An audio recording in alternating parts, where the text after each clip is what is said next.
TIAA is on a mission. Why? Because 54% of Black Americans don't have enough savings to retire. So in collaboration with big-name artists like Wyclef Jean, TIAA released Paper Right, new music inspiring a new financial future. With 100% of streaming sales going to a nonprofit that teaches students how to invest. Stream Paper Right now and help close the gap. This episode is brought to you by JLL. Get an insider view into the world of commercial real estate with JLL's podcast, Trends and Insights, the Future of Commercial Real Estate. Whether you're curious about making cities more sustainable, the evolution of office space, or AI opportunities, this podcast will help keep you a step ahead. Tune in for candid conversations with business leaders about the biggest trends impacting how we live, work, and play. Subscribe to Trends and Insights now at jll.com/podcast. But if you've done a good job and they see that there's value on the front end, they're automatically asking, okay, where's the part now where I get to go forward? Where's the main dish?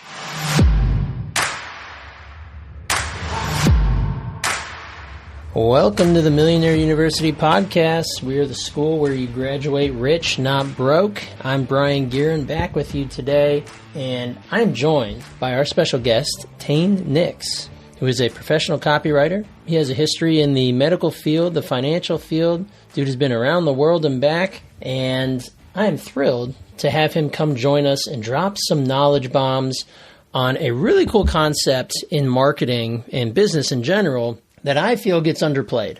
And this concept, Tain is lovingly dubbing it the Funnel Flywheel. And the two major concepts of this flywheel, as we'll learn today, are your front-end offer and your back-end offer. These two things, when paired together, create this flywheel phenomena where your business takes off and it just keeps spinning and turning out the dough. So without giving too much away on the front end here, why don't we just jump right in and hear from our guest, Tain Nix, on the Millionaire University podcast. Alrighty, welcome back, everybody. Brian Guerin with you on the Millionaire University podcast, and I'm thrilled to be joined by my friend Tain Nix, all the way from sunny Puerto Rico. And Tain, you and I were just talking before we hopped on, the beautiful reflection on the window behind you of where you're living in Puerto Rico. I see the ocean. I got some pasture land, a little bit of mountainous region. It looks amazing. So thank you for joining me here on the pod today. Thanks very much, guys, for having me. I'm super happy to be here. I look forward to unpacking some valuable stuff. Guys, don't mind the bird noises. That's real, but we can't do anything about that. They sort of come and go. That's what happens when you live in paradise, it looks like. So coming from cloudy, it's snowing right now where I am in Ohio, so I'm feeling nice and warm just watching your background. Tain, let's jump right in here. We have some really cool information that you're going to share with our listeners here today about a concept called the Funnel Flywheel, so I'm super stoked to get into that. But you have a really cool story. I want to give our listeners a little bit of a context and a little bit of your story, so tell us who you are and how you got to where you are today. The short version, and I think the appropriate version, is I came to business and online business and copywriting from medicine. I had a medical apprenticeship that I did. I obtained a license to practice in Colorado without going to school, strangely enough. But I wanted to get into business even while I was in medicine. And my goal is to franchise acupuncture clinics. This would be something that would be so impactful for our medical system. Lo and behold, it occurred to me somewhere along the way that actually the people who make the decisions about such things have no interest in seeing the medical system changed in any way. And so I had this itch for business. This was 2011, 2012, that I couldn't really scratch until I exited medicine about 2017 when I met my wife and became a full-time copywriter. I was very lucky. I got hired at the Agora, which I like to call the best education that money can't buy. The Agora is a great, big, mostly financial newsletter publisher, but a newsletter publishing business started by Bill Bonner back in the late 70s. You cannot get a better education for either copywriting or online marketing or just how to run a business than what these guys have done. That landed me in Florida for a few years, where my wife also got hired and worked with us right at the Agora affiliate that we were at in the marketing department, in her case, for me in copywriting. And so I landed a wonderful, once-in-a-lifetime dream gig working there for the top Agora affiliate at the time that we were there, and had some success, but mostly just had a marvelous, world-class education in how to put copy packages together. And I took good notes. Obviously, I made real sure that I was sharp and did my very best to pick up as much as I could. I sort sort of had the feeling that even when I began, that I probably wasn't there are copywriters there who are, 20, 25 years into their copy careers. And I knew probably I wasn't going to stay put. It's just not my style. I like taking a hard left turn every 3 or 4 years. And at the 3.5 year mark, I left. I went out on my own. I started to try to freelance. I'll tell you a little bit about some of the adventures in freelancing. But what I want to talk about to your audience and what I think is so valuable for people in the online space, it doesn't matter. Coaches, consultants, info products, e-com, it doesn't matter what you're doing. If you have web pages up where you're offering any kind of product or service, there's something that I call the funnel flywheel. I'm using here just a mechanical metaphor to refer to the way in which you get the right pieces, the right information, the right parts in the right bucket, in the right place. So here I'm talking about how are you attracting everything from your lead magnet, your ads, your front end especially. We're going to talk about how do you craft your front end offer so that not only that you're liquidating your ad spend, which is sort of the holy grail of a business. I mean, if you're getting customers for free because you're paying money and you're either making that money back or better on the front end offer, now things can really happen, right? And then obviously how we're going to make profit on the back end, that's just as important to any business owner. We're not doing this for free or for fun, right? You want to make a ton of money. Here's how you really spin that up. So I have examples from health. I have examples from finance, obviously, both from my time at the Agora and afterward. But this to me is something of a holy grail. If you get this part right, you have a real business, but also you can really step on the gas. And so that's what I want to share with folks today. And I'll break that into pieces so everybody can understand it.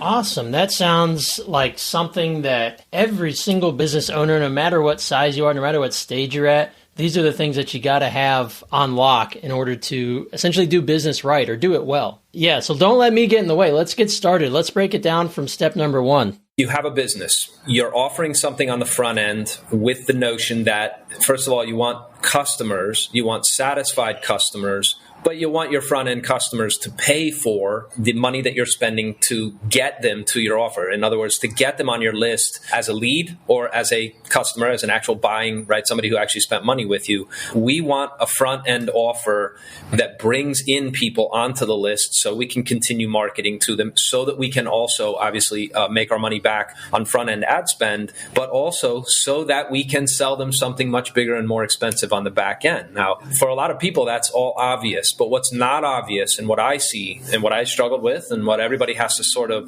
figure out in order to have a really viable business, a thriving business, not just a one and done offer kind of thing, is that you have to parse pieces of what it is that you're offering to the marketplace into the correct bucket. And by bucket, I mean your front end offer and your deliverable has to be something that also leaves people happy, but also in a certain sense expecting to buy something else on the back end. And I'm going to give you examples of this in a second. In other words, it's not enough to sell them anything on the front end and then expect that they're going to buy anything on the back end. Obviously, it doesn't work that way. And you can get really granular. And I'm going to give you a health example and a finance example here on how you set up and how you tee up your back end by getting the front end deliverable and offer, obviously, correct. And this can be done. What I'm going to share with you, it works for coaches.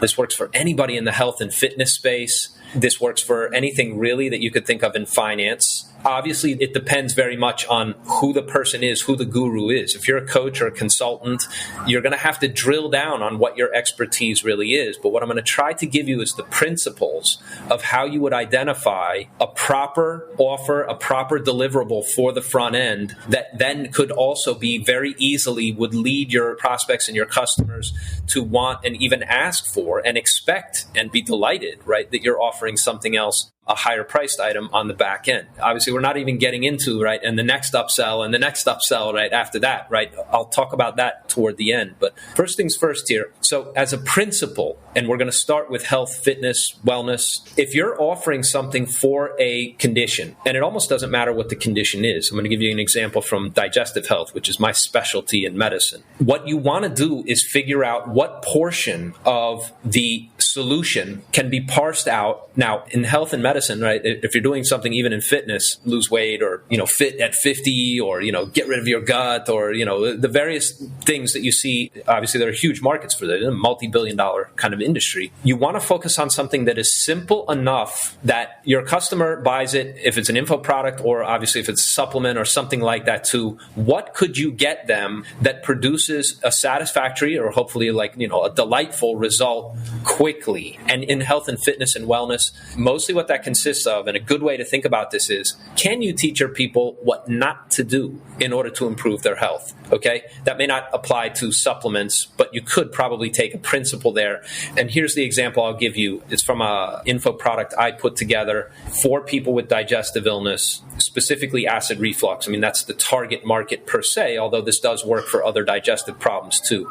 I just did a very simple front end that can be probably, I say consumed, but this is information, in 24 to 48 hours. They could zip through a series of maybe 3 to 5 hours of videos, take some notes, read a PDF, and all I'm focused on doing is debunking myths about digestive health and illness. And also, here's a bunch of stuff you're probably doing that if you just stop, your body's going to start to heal. Okay, now, in my case, this takes a little bit of knowledge of medicine. I'm not saying that everybody could just whip that up out of nothing. But, right, if you take something like, well, even weight loss, a program for, women over 40, right, for example, what are the things that people do that they shouldn't be doing? And how could you just debunk fad diet myths, fad health and wellness? This was also a big breakthrough for me, Brian. I share it with your audience. Especially when you're an expert at something, it's very easy to lose sight of what is the conventional wisdom about your topic. I don't know why it took me so long to figure this out, because I was so deep in my own knowledge. But you forget that it's but if you have specialized knowledge, get equally clear on what the conventional wisdom is. And I say wisdom in quotes here, right? What the wrong think is. What are people actually wrong about? What does the majority think that's absolutely incorrect, right? Because that is, in a certain sense, a great target for a front-end kind of offer, especially in the info product world, where if you have expertise as a coach, as a consultant, as somebody who's going to help somebody else get their life together, what are the things that you could debunk? If you are an expert, you should have an opinion about conventional kind of thinking. You should have some kind of angle on why that may not be as accurate. In other words, if all you have is conventional thinking, why do they need you, right? In certain sense, you should let yourself beat up on the conventional thinking precisely because, right, it's a way to distinguish yourself as an expert. And if you know what that is and you can debunk it, but not in a sarcastic or goofy way, but literally just helping people understand. I know some people think, taking probiotics is a really good way to beat acid reflux. It's not. And here's the reasons why, and A, B, C, D, E, right?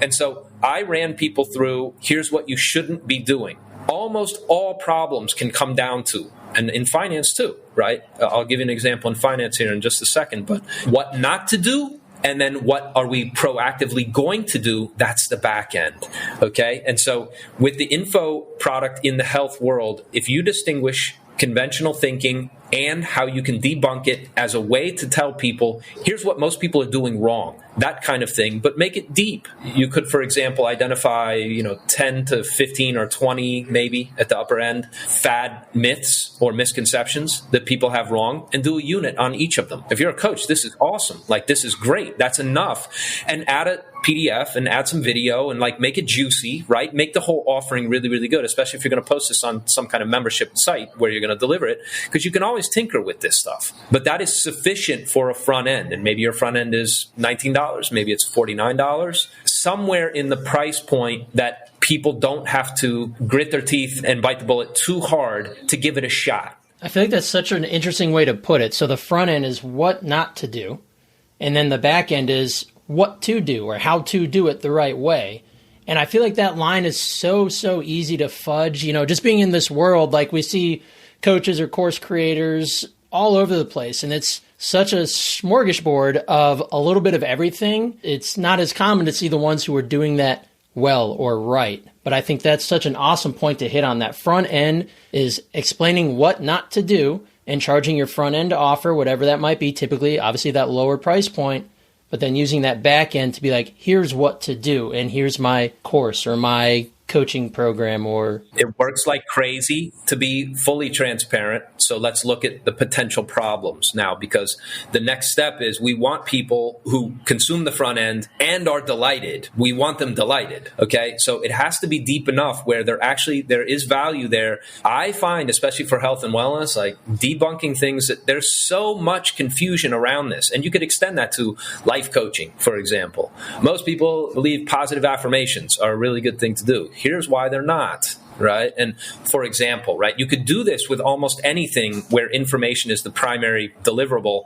They consume the front end. They know what not to do, or they have real clarity now. They have some sense of like, okay, that actually helped me. That actually does make things a little bit easier. I'm not as far from being well again, or I'm not as far from my goal of, my body weight, whatever it is, as I thought I was, because now I have real clarity and this person's making a lot of sense to me. Now, what you don't want, and the possibility here, is that if it's too thin, or if here's what you don't do, right, you will perhaps get folks who check out your front end and go, yeah, but I already knew all of that, or yeah, this, or yeah, but I thought you were going to teach me X, Y, and Z. I mean, it's very important that your sales copy is clear, the offer is clear, right, that it's obvious what you're doing for them. But even those kind of queries are not necessarily bad. It can come out as a complaint where people are like, oh, where's the big thing that you were going to teach me? My reaction to this has always been, and because I have medical background and all the rest, obviously, I can very politely usually, but sometimes people really ask you to be impolite with them. But wait a second, like if you know so much about this, how come you're not well, right? Like, let me explain to you. We have to do it this way. We have to start with here's what you don't do first, because if I just gave you everything at once, right, you'd be bogged down and we wouldn't make any progress, right? So as the expert, you have to have enough backbone and you have to be willing, I think, to take the position that, no, there's a reason why I'm teaching you this way. There's a reason why we start. I have to do it this way on the front end. If you don't get this part right, you're going to struggle once we move on. Okay. And if you've done a good job and the material's good, and again, the best way to not have complaints, of course, is for it to be actually valuable and for somebody to get like, yeah, I actually do feel a little better. Like this really helped me. Okay. So it has to pass that test. And maybe you need to, if you're a coach, consultant, you need to parse your material so that front end bucket, like run it by some colleagues, run it by some potential customers and see and make sure and test it and make sure, but I really want to know about this other thing over there. It's like, perfect. We're going to get to that, right? But you're happy, right, with what you got here. Yes, I'm actually happy with that. That actually helped me. That was valuable. Okay. That's what you want. That's the balance that you're trying to strike there, so that they absolutely are wanting, expecting, right, waiting for, right, whatever it is that you're going to offer them on the back end. It's not going to work for every single person, right? There's going to be a high enough percentage that do enjoy that offer, but it is going to self-correct too, right? Based on the feedback that you get. So if you are out there putting out an offer, an online offer, or, that front end that is going to be your lower ticket, but still high value, you're going to get a lot of feedback when you do put that out there. There's a lot that comes back from testing your market. Yeah, you absolutely will. And I had a mentor who helped me with this. And so we knocked it out of the park with the acid reflux product. If anybody cares to see it, actually, it's a typical quiz funnel for something like this. And you will see my name there as Tain Nix. That was my moniker when I was in medicine for reasons that I won't explain. It'll take up time on a podcast. But if you go to pivotprotocol.com and you want to see this in action, you'll see a quiz funnel, a very typical kind of ask method quiz funnel, bringing people into one of 4 possible sales pages. And then you'll see the front end sales copy. And then that would lead to, here's how you're going to combine foods, and here's how you're going to use supplements the right way, right? And the big back end comes after that. And it's about 4 times the price of the front end. And so just with this front end, back end structure, and I don't want to give short shrift here to the back end. I mean, it does have to be deeper. It should be more detailed. It should be a little heavier. It should take longer to consume, right? I made my front end so that, keep in mind, guys, too, as we talk about info marketing, info products of any kind, if that's your business, people are fed up with information. I mean, we're all overwhelmed with information. I don't know about you, but, I'm drinking from a fire hose all day, every day. And so I'll come back to that comment here in a second. But my point is, on the front end, they should be able to consume that information or get some kind of positive result. Could they get through it in a day? Like, really? Like, could they, like, there's nothing wrong with that, right? That kind of expedited delivery of results is a positive thing. It's not a bad thing. Most people are going to make the mistake of like, oh, but I can't do that because I haven't given them enough on the front end. It's like, no, make it easy, right? Make it as simple as possible. There's real value in that kind of simplicity, especially when, right, people can honestly say like, damn, I didn't know that stuff and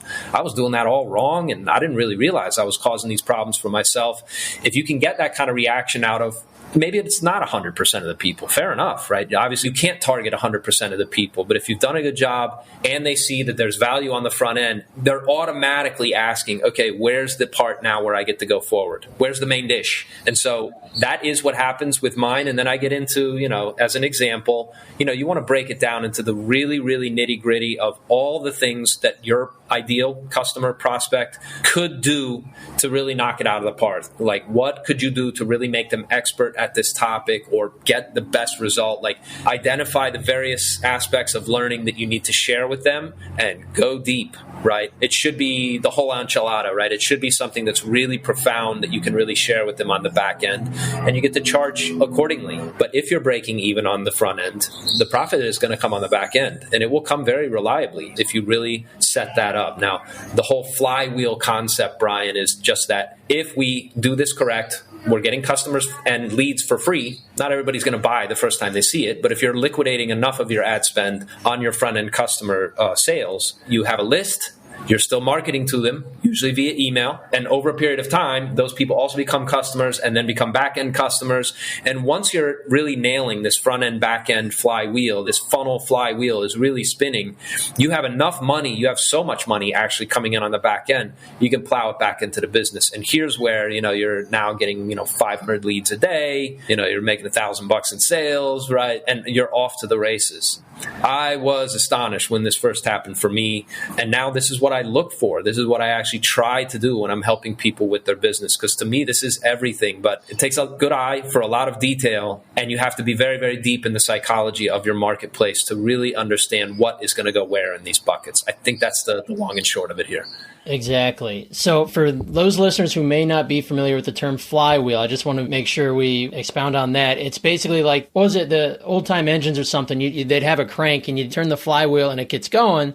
Then once it fires up, it runs on its own, right? So it's that same concept of once your front-end offer is nailed, once you're getting that back end, there's money coming in. Now it's just a self-perpetuating wheel, basically a flywheel of success, really. That's right. Yeah. I mean, a flywheel is a mechanical advantage, right? You have a gear differential where this one's turning very slow, but the flywheel is gigantic and it's turning the flywheel is just spinning like crazy. And so you're just spitting out money on the front end. You're making huge profits on the back end, and you can grow a business and really, really explode profits when all of that is working correctly. Right. So you mentioned we are in the heart of the information age, right? Like it was kind of the industrial period. It was the people making money were on the railroads and, car building, right? Like Henry Ford style and Cornelius Vanderbilt. Now we're in the information age. People are making millions upon millions off of sharing information and knowledge, or selling it, not just sharing it, selling it and making tons of money. So with this front end offer, just the blaze of the information age where there's so much noise out there, what are a few tactics that you use or that you help your clients use that you see as really helping to cut through the noise if you are, whether you're a coach or a consultant, a creator, whatever you may be? What are a few examples that we can share that can really be viewed as a great front-end offer? Okay, a couple comments on that. At the heart of your question there is, what do you have to do today? Like, what's working today as everybody is drowning in information? If you're up on the new thing in marketing, like when VSLs came out, Porter Stansberry of Agora fame and Stansberry Research fame did the VSL, a video sales letter. It wasn't that it was the first VSL, but Mike Palmer wrote End of America. I mean, they broke the internet. I mean, it's been viewed over 100 million times. I know how much money that brought into the business, and not just money, but how many paying customers came from that video. It was PowerPoint slides, black and white. Porter didn't even appear. He just read the slides. That was the entire presentation, and it went for an hour before you even knew that he was talking about possibility of joining a financial research publication for $49. Because it was new and because somebody discovered something that was really working, right? It really helped if you knew quickly how to do a VSL like that. Today, as we deal with, information overload, I think the single best answer, and this doesn't necessarily have to be part of your front end, although you could. I'm working on something about this that does exactly this right now, which is have sympathy for your audience. Okay, don't dump a bunch, especially info marketers. If you're in the info business, if you're a coach, consultant, right, and really what you're selling is your knowledge and your expertise, doing a course by itself is a bit passé. There's nothing wrong with it. You want to have that kind of material because you don't know where it's really going to come in handy. Maybe you're not selling it. Maybe you're comping people with it who join, and this is my point in telling you this, communities, coaching, helping people in a group. Like, I'm not just giving you this solution and like, good luck, right? Have fun, like clicking around and trying to figure out how the platform works and all the rest, which is what a lot of online courses are, even in the best of situations. Now, what is working now and what people are doing now, and this is a huge, huge innovation that people need to know about, is communities, right? You launch your product, and think about coaching and consulting and right, getting clients this way. Put them in a community, teach them in group weekly calls, or however you're going to set up your curriculum and your schedule. Take your course and make the front end. Hey, I'm launching this community. It's $27 a month or whatever. If you're in a situation where you could attract enough people to do that, that could be your front end. Okay, and then, I said I would mention this, and I'll just do it now. Maybe you still have an info product. Maybe you still have a course. Maybe you still have a front end. I'll give you an example here of how I did this with a personal finance guy in just a second. But after the back end comes higher level coaching, right? One-on-one coaching, like private client kind of stuff. Because anybody doing info marketing, anybody doing anything at all where you and your expertise are the business, well, you can always offer, hey, if you want more of me, here's how you do that. In every business that I've ever seen, provided that you're doing a good job, some group of customers in that business will want personal, private, one-on-one contact with the guru, with the person running the business. Everybody should offer it. And you should offer it really dear, right? It should be, I'm not saying what the price point is because obviously I don't know your business, but I'm talking $5,000, $8,000, $10,000 private client kind of price tag or whatever is appropriate for your market, okay?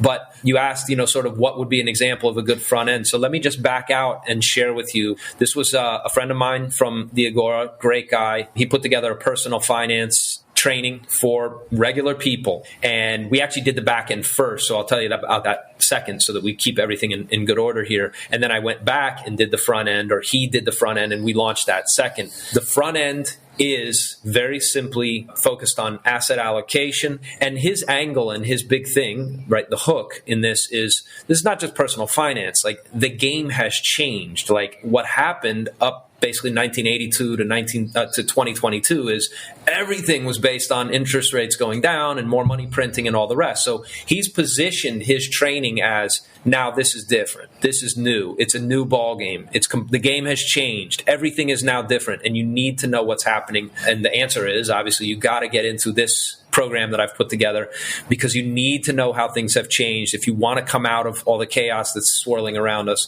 you're going to need to know these things. And that's the front end. So, and again, I mean, you can almost see the parallels to health and wellness in that. What is he doing? Well, he's setting up a defensive portfolio, like secure your wealth, right? Make sure that you have these bases covered. And he gets into inflation proofing and things like this. So in something like personal finance, in something where, here's a guy who's, and I'll get to his coaching thing here in a second, but the front end is really just a simple online course. I've been through it. You could do it in maybe not a day, but, maybe 2 days. And then it would behoove you to go back and really watch some of the videos again and go through some of the stuff with Joe, who's teaching it. But that's your front end.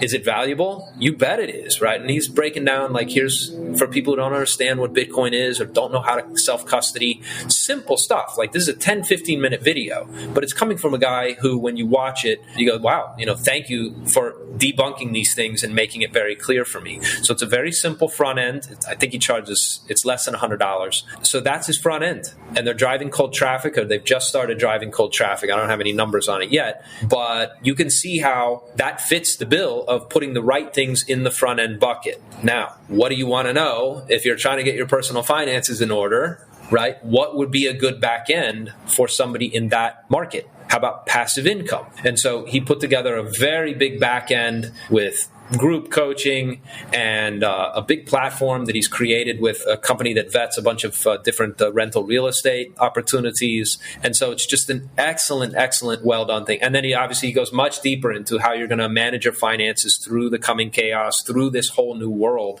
that we inhabit, as nobody knows how things are going to shake out. But you get a really killer education on how the Fed is trapped and sort of what else is happening in the global economy and like what's likely coming from a guy who really knows his stuff and who's essentially like personally in your corner helping you do this. And then the upsell after that is obviously private client time, and he even has one beyond that, right, for people who really want to give him a lot of money. And so, perfect setup. I can't wait to see the numbers. He's working with a guy now on getting ads and all the different things that need to be set up for Google Ads, but they will start running cold traffic to that front end offer, and we should really see something here. You never know until these things launch, but in my mind, that ticks all the boxes. He has a front end, he has a back end, they relate to one another. Not only do they relate in that they're both financed, but they also relate in that I've covered this part. If you don't ever go any further than this, the front end has taught you something valuable. And a lot of times customers will get something and then they forget about you, and then they come out like, yeah, actually I am going to get that back. And that makes total sense to me now, right? I wasn't in a position to do it then, but I like this material so much and it helped me. I'm definitely coming back when it's time to get the back end. And they do. I have customers like that too, who, buy the front end and then a year and a half later, they're ready for the back end. So there you go. That front end, you could really argue, is almost fully about beginning to build that trust. If you have a good offer, if you're a good person, you're offering value at a very low entry offer price, then whether that person is ready to hop into your community and maybe be upsold next week, or whether they just want to take that valuable offer, run with it for a year, first of all, the chances are they're on your email list. You can stay in contact with them in perpetuity, but also they're still learning from you, still absorbing that value. And when the time is right for them, they will hop back in. The chances are they will hop back in and be part of your community or your world and become a paying customer. So the value of that front end can't be understated. Yeah, exactly. And creating a business, guys, if you're on here and you're interested in Millionaire You, and if your idea is that you're going to set yourself free by creating a business, it's an enormous amount of work. And so getting clear on where you're going to put your effort, I think, is partly the lesson here, is to create a business, even if it's not online, right? Even if you had a brick and mortar business, it could be anything, right? It could be a carpet cleaning business, right? It almost doesn't matter. If you get people a satisfactory outcome where they're delighted that they did something with you and gave you money, and they like the outcome and they feel like they got a good deal, and you stay top of mind. We use only direct response marketing, which is marketing that is by design requires them to react. Right. We want somebody to take an action. Every email is like that. If you sent out postcards, right, it would still apply. Like, call this number, go here to get your special, 20% discount or whatever else. And then you're tracking those people and marketing specially to them. Your business requires you to know a lot about a lot. It's just that simple, right? I mean, if it was easy, it was a really easy thing to do, and everybody would do it, and like everybody would be rich, and there wouldn't even be a need for education like this. But my point is, if you know where to put things in the right bucket starting out, where you're not spinning your wheels. The hardest thing in business is not knowing what you're doing and, working on something for 6 months and it was like the wrong thing, right? But you don't know that until it flops, and then you're like, oh shoot, I just lost all that time, and it's just crushing. And part of business success, I feel like too, is without losing enthusiasm, you have to stumble from failure to failure. But you want that journey to be as short as possible. It might be steep, but what I'm saying is, if you get the front end right and you think about it this way, if you structure your thinking about how you're going to make your bit, like, what is the structure for your business? If you do it in a manner like this, you're not wasting time. It's like, okay, we got this done. You might be wrong, right? You might have the wrong thing in the front end, but that can be fixed. Not knowing what to put in the front end is crippling. Like, what goes here and what's the back end going to be about? I don't even know, right? It's like, no, here's the relationship between the two. Here's the goal of the front end. You mentioned trust. We said ad spend, right? Can you cover your ad spend? If you do, right, you're getting prospects and customers for free. Wonderful, right? That is the business, because from there, everybody who has front-end customers can sell a back end. I almost don't care what it is. And I challenge anybody to prove otherwise. If you have somebody who liked you enough and gave you money, provided you're not a scumbag, and you offer them something else, right, you're going to get people to take you up on that. Usually the take rate is, 20%, right, on the back end if they're happy with you.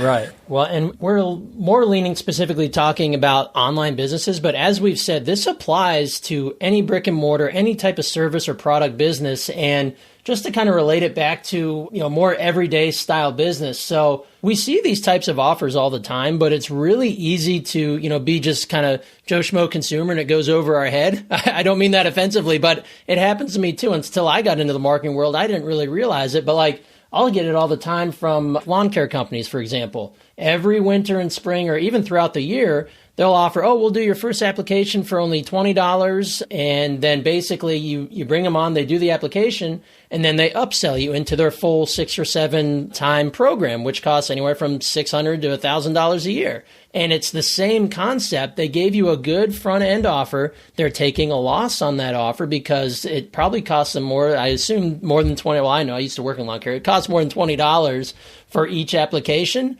But when they get you in and they're confident in their ability to provide a good service, be a good company, and like you said, just not be a scumbag, there's a great chance that a high percentage of those people are going to stick with you. That's kind of another living, breathing, not necessarily online example of the quality of a front-end offer that gets people in. And I think also relating that to the business owner side, and Tain, I'd be interested in your opinion on this side of it, is I've encountered a lot of business owners that are terrified to put a front-end offer out into the world because they're like, well, I'm losing all my margin. But I'm like, what are you gaining on the back end? Let's look at your back-end offer, right? Have you seen that in play? No, because mostly I'm working with people who do understand, by the time they come to me, they already understand the importance of it. They get sort of what role the front end is supposed to play. I know what you're talking about, though. And pre-copywriting days, I worked all kinds of sales jobs and things like this. And I was learning all along the way. But you do see people who are very resistant to either take a loss, as you said, or to work on a front-end offer so that it's not giving you a loss, but it's giving you free prospects and customers. I mean, a name on a list of somebody who was interested enough to either click your ad or call a phone number, right, for offline stuff. The principle is the same, right? You now have somebody who was interested enough to take action to find out more about you. Okay, well, they didn't do that for no reason, right? So now we can market to those people, and you have to have all those systems set up and in place. And obviously, the internet made it easy, right, to follow up with people via email, sort of, right, if it's done well and done correctly. But yeah, getting the front end, right, I believe that the front end is the business. Because again, my experience and my position is if you have somebody who will give you money for a front-end solution and they're at least moderately satisfied, maybe they're not thrilled, maybe they're hungry, maybe they do have that reaction like, okay, but where's the other stuff that I was hoping that I would get? And you can't be slick about this, right? Your sales copy, anything that you're saying about what people are getting on the front, you have to be able to point to it and say, no, this is exactly what I told you we're going to get. And there's a reason that I'm doing it this way, right? Which in a certain sense increases intrigue and increases their interest for why they now have to wait to get the other thing on the back end, which is partly what I'm saying. Like you want that feeling that they're being pulled toward the back end because they know now that, oh, well, there's another door that I have to go through and there's a reason why it had to be parsed this way. And so the front end is the business because again, a satisfied customer is a satisfied customer, and offering them something else on the back end for a higher price point is actually the easy part of the whole funnel flywheel. Right. It's what really powers it is that back end, because that back end is what puts money back into the front end, which keeps that end of the wheel spinning, and before long you're in perpetual motion. Your back end is your vacation and the new car and everything else. But with respect to growing your business, yes, what you want from the front end is a great big list of prospective customers and that you cancel out your ad spend. If you're spending $1,000 a day on ads and you're making $1,000 in sales, you have a very viable business. Even if you don't have a back end yet, you can go make one, right? So getting that part right on the front end. I know how valued good front end writers in the Agora, in financial newsletter publishing. You have newsletters that are specifically for getting customers on the front end. So it's a very low dollar value. It's exactly what I said. Like it's enough of a newsletter that people are super interested, but they're not going to have deep dives on picks, that can return 10,000% or whatever, right? I mean, this is the typical setup in a newsletter business, but you bring in a ton of names, right? We had writers that did promos that at 100,000 names. Now you can imagine how valuable that is. I mean, even at a $50 price point, that's $5 million. But they don't care about $5 million. They care about, right, the $25 million that they're going to make selling the back-end subscription. Because obviously at a company like that, they've run the numbers. They know exactly what that name is worth. And so you have to think about the business that way. Can I get free prospects and, enough customers to pay for my ad spend? That's all you're really looking for your front end to do. And if you're making money on the front end, raise your ad budget, right? Like spend more, like get more people coming in. And if you have to work on the back end later or you haven't already thought it through, I guarantee you can do it. Like almost anybody can come up with a good back end based on whatever people have bought on the front end. So that's the funnel flywheel. Oh, that's awesome. And I love the idea of liquidating your ad spend with everything coming through on the back end. Now you can that's why the biggest companies in the world spend hundreds of millions of dollars a year on Google or Facebook or you name the platform, because they have their own flywheel going. The back end is powering the front. And when the front end has unlimited funds, you can now own your categories across all the platforms. Dan Kennedy loves to say, the person who can spend the most wins. If you can outspend your competition on the front end, you win. You're a category of one. Nobody can top you. And when you see this in action, it's really spectacular. So yeah, maybe that's a good place to stop. But yeah, that's how you win the game. Yeah, that's awesome. Such a cool concept. Tain, this was fantastic. Do you have any closing thoughts on the funnel flywheel here for our MU listeners? Look for a place in your market. Try to think and structure your thinking about your front end offer this way. It doesn't have to necessarily be like prohibitions. Like I said, I mean, my example in digestive health is just, it's a big fat juicy target because there's so much confusion around diet and how to eat and like what things are, there's so many fads that run through it. I just took the position. It's like, look, all those things may help somebody at some point in some situation. The question is who are they going to help? Well, you don't know that unless you, and then right, the back end was like, now I'll teach you how to apply. Most of the fad kind of thinking doesn't really work for everybody all the time. Obviously, that's partly why it's fad thinking. I'll help you debunk all of this stuff on the back end. So my front end, back end really was teed up quite nicely, partly because of my education in medicine. But almost anybody can figure out the things that your prospects shouldn't do or that you could steer them away from, and then the things that you could proactively show them how to make their life really kick ass on the back end. And if you just start with that simple structure, you can probably create a really worthwhile business out of that in almost any market, in almost any industry, no matter what you're teaching, no matter what your skill is, no matter what your knowledge and your specialized expertise. If you come at it that way, you'll see that your work really bears fruit. You're no longer just like throwing darts, blindfolded, as they say. You really have a structure to what you're doing, and then you test it, and then you tweak it from there. Well, my friend, this is just an awesome concept. Thank you so much for sharing it with us. We're thrilled to have you aboard here. And, man, keep crushing it from sunny Puerto Rico. My pleasure, Brian. Yeah, thanks very much. Thanks, everybody. Thanks for having me. All right, let's hear it for Tain Nix, bringing the noise, dropping the knowledge bombs, and filling our knowledge buckets to the brim with this concept of the funnel flywheel. I think this concept is universal across business, especially in the online space, but whether or not you own a local service business or you sell a product, you're an online business, having your front end offer sorted out so that you can lead people to the gold in your back end offer is vital. And having that front end offer provide a lot of value, not all of it, right? You still need to have a lot of value left on the back end, but enough for you to start building trust and building understanding with your audience is one of the most important things that we can do in our business, regardless of our field, regardless of our size, regardless of who we serve or what we sell. So thank you to Tain Nix for coming on and sharing that information with us and probably opening windows for a lot of us, because this concept of the flywheel, this self-perpetuating eventual moneymaker for our business, is just off the charts awesome. So that being said, if you want to hit up Tain, check out his information. It'll be in the show notes and in the description. And also, while you're at it, if you are enjoying the Millionaire University podcast, which if you've gotten this far, you already love us. We know it. It's obvious. So go ahead and share our pod, share your favorite episode with your friends, your family, your wife, your husband, whoever it is, your colleagues, everybody at work who's jealous of you for listening to such an awesome podcast. We would love it if you shared our podcast with them so we can share even more of our guests, their wealth of knowledge and information, and get it out to the masses. So thank you all for joining us today. This has been a thrill. We will catch you on the next episode of the Millionaire University Podcast.